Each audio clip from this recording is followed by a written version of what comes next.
মানে এটাই যে আমার উপর শুধু শুধু প্রেশার ক্রিয়েট করে কোনো লাভ নেই মিস্টার চ্যাটার্জি। আমি আর কোনো অশান্তি চাই না। কথাটা ভেবে বলছো তো? আমি কথাটা ভেবে এবং বুঝে বলছি।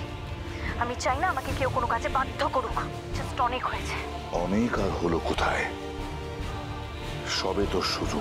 তাহলে শেষ করার দায়িত্ব আপনি নিন। ভুলে যাবেন না মিস্টার চ্যাটার্জি, কনক আমার বোন। বোন? এ তো ভূতের মুখে রাম নাম শোনাচ্ছে।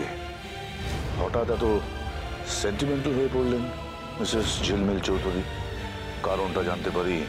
মানেটা কি? আপনাকে আমি সবকিছুর কৈফিয়ত দিতে বাধ্য নই।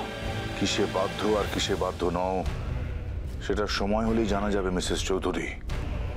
আপাতত এটা বলুন তো, অভ্র চৌধুরী কি জানে এতদিন আপনি আমার হয়ে কাজ করে এসেছেন?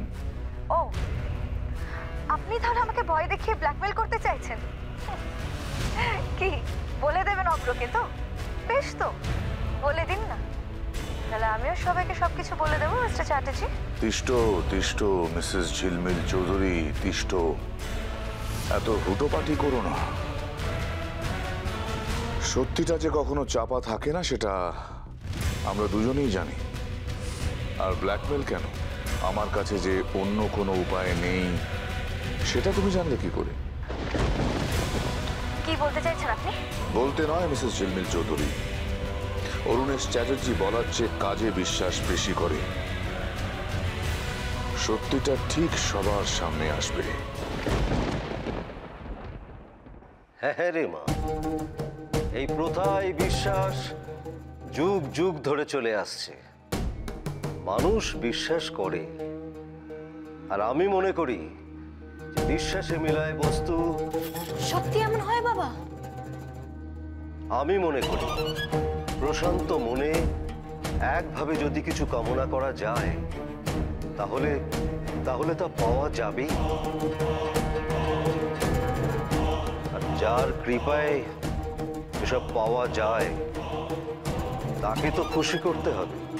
বাবা, আমি যদি নিজে মায়ের পুজো করে... শুধু পুজোয় দেবী তুষ্ট হলে কি আর বলিদান হতো রে মা? এই মন্দিরের অনেক ইতিহাস। দিনের বেলা হাজারো মানুষের ঢল নামে এই মন্দিরে, হাজার মানুষের হাজার আরতি মায়ের কাছে।